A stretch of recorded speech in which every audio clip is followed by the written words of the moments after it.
Guy stands at his own 44-yard line. This is Raiders punter Ray Guy, and if you had the pleasure of watching them during their prime, you probably thought to yourself at one point or another, dang, they have the best punter in the league. But little did you probably know that you could have said that just about any year, because the Raiders, holy shit, do they have something different going on with their punters. Oh, what a stick. Just got off a 63-yard punt. A 63-yard punt by the terrific A.J. Cole, one of the best in the business. One from Marquette King. This is good. Wow. One from Marquette King is a little tubular.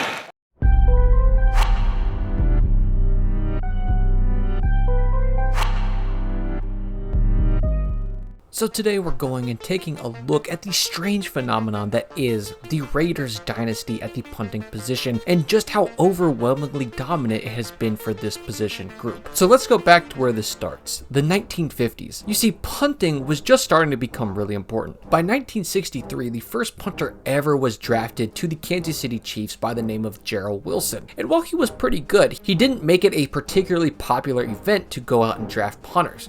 In fact, it wasn't another 6 years until more punters were drafted, and among the 1969 class, the Raiders were still not interested in picking up one. During this time, they had their quarterbacks holding it down for the most part, even though they did have a kicker named Mike Mercer that occasionally took those reps. And into the early 70s, they wanted to try their hand at a true punter with Jerry DePoyster. But there's a problem with punters during this time. They really weren't that much better than position players who could punt. I mean, the third best punter in '66, which was the first random year that I typed in, was a tight end, still beating out multiple true punters. By 1971, though, things were beginning to shift because not only had there now been a whopping 9 punters drafted at this point, but in 1973, history was going to be made in a way that had never been done before. So to understand why history was about to be made, let me introduce you to an important player in this saga, Al Davis. You see, Al was the head coach of the Raiders from 63 to 65, where at the time they had a variety of people punting the football between quarterbacks, kickers, and tight ends. Then, when he became the principal owner and general manager in 1972, he inherited DePoyster, who at the time was dead last in the league in punting. And he decided he never wanted to have to deal with that ever again. And that choice would potentially change the landscape of football forever. Enter the 73 draft. The first 10 picks were pretty average. Defensive end John Matiszak to the Oilers, who ironically played most of his ball with the Raiders. 5 Pro Bowlers were drafted in a row, with quarterback Burt Jones, tackle Jerry Sissimore, Hall of Fame guard John the Hog Hanna, then a defensive tackle and a tight end. And you know, the rest of the picks were kind of to be expected. A lot of future Pro Bowlers, busts, and everything in between, all the way down to pick number 23, where the Raiders would select, for the first and only time in NFL history, Ray Guy, punter. That's for sure one way to ensure your future punter doesn't suck, is to take an already risky position and put that entire weight of a first-round draft pick on him. But, oh man, did it pan out well. Year 1, rookie punter Ray Guy has a 45.3-yard average, 0.2 yards behind, ironically, the first punter ever drafted, Gerald Wilson. He goes to the Pro Bowl and is an All-Pro his first year, not just off of his high level of punting, but also off of some amazing athleticism. Year 2, he lead the league in punting average and was now selected as an All-Pro again and a Pro Bowler for the second time. And not to bore you, but his first 6 seasons in the league, he was an All-Pro and Pro Bowler while leading the league in yards per punt multiple times during that time as well. And this was also while catching high snaps, low snaps, sometimes running with the ball, and making touchdown-saving tackles. He wasn't your everyday punter. He was an athlete that happened to punt, and you see him this day and age, it just wasn't common. But what he did was more than just be good at punting. The reality is that he set the bar for what punting should be. High hang times, he did that. Directionally sound, he really made that popular. But most importantly, consistency.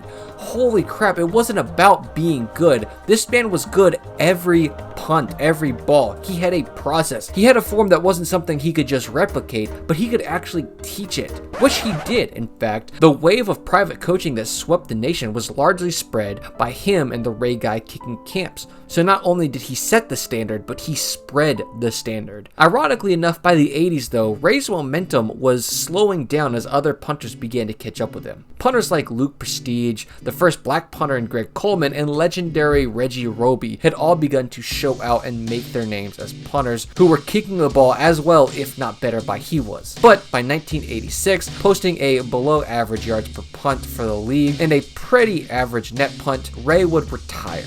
Maybe without knowing the effect that he had on the league of forcing teams to reevaluate their punting position and jump the punting position into what we knew it in the 80s and 90s. That high drop, long flowy swing upwards, the jump, all the fingerprints that Ray Guy himself had imprinted on football during the 70s and 80s, which is why it's known as the Ray Guy era. That's why he was a #1 draft choice. Everyone says, who drafts a punter in the first round? Look at that play. Woo. Now, 1987, they would flounder just a bit with Stan Talley, who was okay but not great.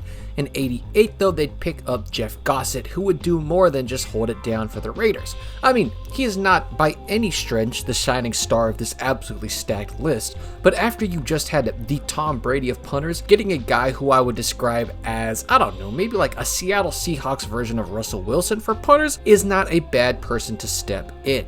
I mean, he was consistently good, and shoot, even in 1991, he was a first-team All-Pro and Pro Bowler, and although he didn't reach the same heights as many of the other guys on this list, the type of consistency that he brought in the 80s and 90s is not something you let go, which is why he stayed until 1996, where he would eventually retire. This period was followed by punter Leo Aragues, who held it down from 1997 to 99, and he was just brought in off of the free agency lot, where he would have moderate success. His best year was in 97, where he'd post a solid 45-yard average, which would be just 0.1 yards behind Matt Turk, uncle of other YouTuber Michael Turk, better known as Hangtime. Leo would deteriorate after the season though, posting a 43-yard average in 98 and a 40-yard average in 99, so heading into 2000, Al Davis was ready to ditch the free agent market once again and head back to the draft to find his answer. This time, turning his eyes to Texas A&M punter Shane Lechler. He had lots of similar traits to Ray Guy. He wasn't just a punter, but an athlete. He was the team's emergency quarterback, and that was more than just a title, as they actually almost brought him in a couple times. In 98, Shane threw for 2 touchdowns on fakes, one of which, you're really not going to believe this, so grab onto something, was to now Lions head coach Dan Campbell. Dan Campbell with the catch from the Shane Lechler pass. He was even referred to by the head coach as the most valuable player on the team. So this time, in the 5th round instead of the 1st, Al Davis submitted the slip to make Lechler the Raiders punter, and this legitimately may be one of the biggest draft steals ever. His first season, he comes out and is 2nd best in yards per punt, number 1 in net punt, and 5th best in punts down inside the 20, immediately shooting to the top of the charts for punting. And he by no means was about to slow down, as he was selected to his first All-Pro. The year after, he would be 2nd in the league again in yards per punt, earning a Pro Bowl selection before a 2002 lapse where he would just be pretty average. But I guess someone said something to him that lit up a spark inside of him like we hadn't seen in a very long time, as he would go on some of the most dominating stretches of punting since Ray Guy's introduction into the league. 03, he would lead the lead in yards per punt and get a first-team All-Pro bid. 04, he'd lead the leagues in punting and an All-Pro and Pro Bowl bid. 05, he'd lead it again, but he'd get snubbed from the award ceremonies, as well as 06, where he was just excellent with an all-time career high 47.5 yards a punt, but come up just short of any of those recognitions again. 2 years out of the All-Pro listings seemed to snap something inside of Shane, because for the next 5 years, from 07 to 11, he would be absolutely dominant. He leagued the lead in 07 with a 49.1 yard average. He'd earned an All-Pro and earned a Pro Bowl. He was a top contender in 08 with a 48.8 yard average and a Pro Bowler and All-Pro once again. 09, he would set the modern record for yards a punt with 51.1 yards, being the closest anybody had gotten in decades to Sammy Baugh's legendary 51.3, which was set in 1940. And obviously earned All-Pro and Pro Bowl honors again. In the following 2 years, he would go All-Pro and Pro Bowl back-to-back with a 47 and 50 yard average respectively, meaning since he had been in the league for 12 years, he had been an All-Pro or Pro Bowler 9 of those years, only missing on 3 accolades out of 12 years, which by every metric is the most dominating stretch of punting ever. But things were about to get significantly more competitive for this position, especially in 2012 when Raiders would sign a young punter by the name of Marquette King out of Fort Valley State, where he would miraculously win the job against all odds in 2013. And man, were we just never going to look back. But we will right now, because those 13 years from Shane might never happen again, which is why the NFL made an all-decade team where Shane was their punter in the 2000s. And when they made their all-century team, it was Shane Lechler once again as their guy, backed up by no other than Ray Guy himself. So legitimately, Ray Guy is the only Hall of Fame punter, and if there was ever to be a second punter enshrined in the Hall, it would go to no other than Raiders legend Shane Lechler. Now Lechler, boomer, side bounce, never, oh, did it touch the end line? I think they're inches away in play. So jumping back to 2013, as I alluded to earlier, the Raiders had decided to move on and go with Marquette King, but let's take a look at the new cast of punters King would be competing against, because it wasn't just the fellow 2 or 3 other elite punters like Lechler, or 1 or 2 like Ray Guy, but he was in the golden age of punting. Out of New Orleans, you had Thomas Morstead, who was going to put punting on a whole new level of consistency. He came in the league at 09, as well as Pat McAfee, the embodiment of confidence, swagger, skill, and making punting fun to watch, who entered in 09 as well. You still had Shane Lechler, just off of a string of All-Pro appearances, who is now down in Texas, and Johnny Hecker, who would push the game forward 10 years with his technical ability alone, and other legends like the Colquitt brothers, Andy Lee, Brian Anger, Sam Cook, Brett Kern, so many punters who were so amazing. But at the top of the list, 2013, leading in yards per punt, was a young rookie Marquette King. And it wasn't just leading in yards per punt, but doing it with style. He also wasn't just hitting big punts on the field, but off the field, his highlights at training camps were going viral, bringing in a whole new wave of punters to the scene like myself. When you saw that sway, when he turned his hat backwards then demolished a football, a young Isaac sat in front of his parents' computer and said, oh yeah, I want to do that. Now, 13 through 17, in all transparency, we were in Johnny Hecker era. Like I said, this is one of the few times you could confidently say Raiders did not have the #1 punter, but they still did have a top 3 punter when it was impressive to even be top 10. 2014 was just an alright year statistically, while his leg was being demolished under the weight of 109 punts that season, and 2015 was a junior year slump that, hey, even Lechler faced that.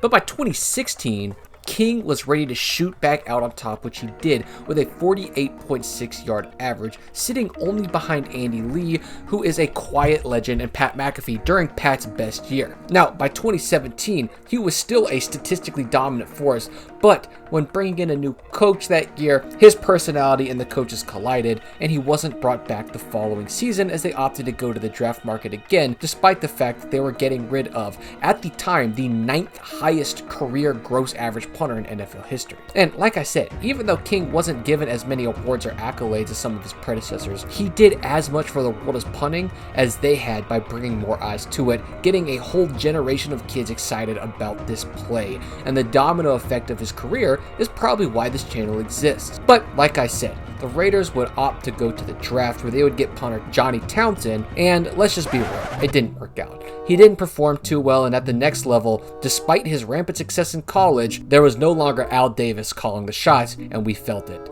So needing a solution, the 2019 Raiders would bring in this punter out of NC State by the name of AJ Cole to compete for the job, and boy howdy would he succeed. You know how I said King was in one of the hardest years to be the best in? Well, a lot of that was due to just how quickly things had advanced in that short span of time with the different trick punts to get higher net averages than we had ever seen, and Marquette was just a spiral punter, meaning the ball would often go much further in the air but would be harder to cover, which is why the disparity between his gross average and net average existed. But AJ would come in and dominate in the most dominating era. 2019, he would just be getting his feet wet, a different tone than the previous three who came out and were absolutely dominant from the get-go. Then 2020, with all the COVID things happening, he was just alright again. And I guess that got some pressure from the higher-ups for things to change, because that year would be his breaking point. The following season, out of nowhere, he would become #1 in the league, 50 yards per punt and over 42.5 yards of net per punt, getting Pro Bowl and All-Pro honors. The year after, ballistic again, this time 48-yard average, but over 44% of his punts would stay inside the 20, earning him once again Pro Bowl honors and All-Pro honors in a year where the only person competing with him tied the all-time net punt average. And this past season, he would go once again ballistic. 50.4-yard average and 45% of those punts staying inside the 20.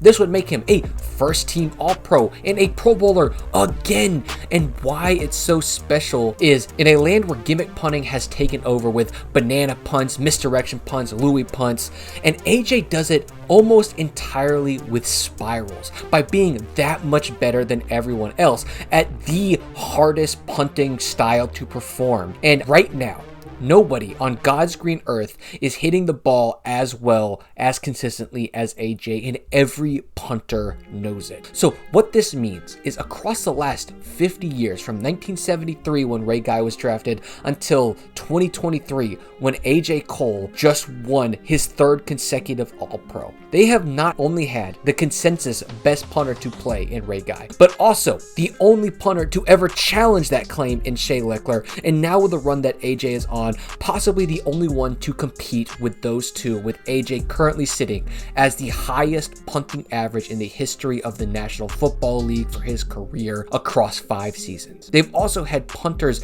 in the Pro Bowl 17 times in the 50-year span that they've drafted Ray Guy, as well as earning All-Pro recognition 20 times. That means for the past 50 years, they have had an All-Pro punter 40% of the time, which is insane for any organization to dominate a position like that. And I'm not sure any other team has had such a stranglehold on a position group like the Raiders have had on punters, having possibly 3 of the top 5 punters in the history of football as long as AJ stays on the trend he's been on. And I'd be interested to hear in what other teams have had a position group like this, and I'm eager to see what you guys have to say about it in the comments. But as always, if you enjoyed this history lesson, consider subscribing, and peace. I think it's so cool to play this position for this particular franchise.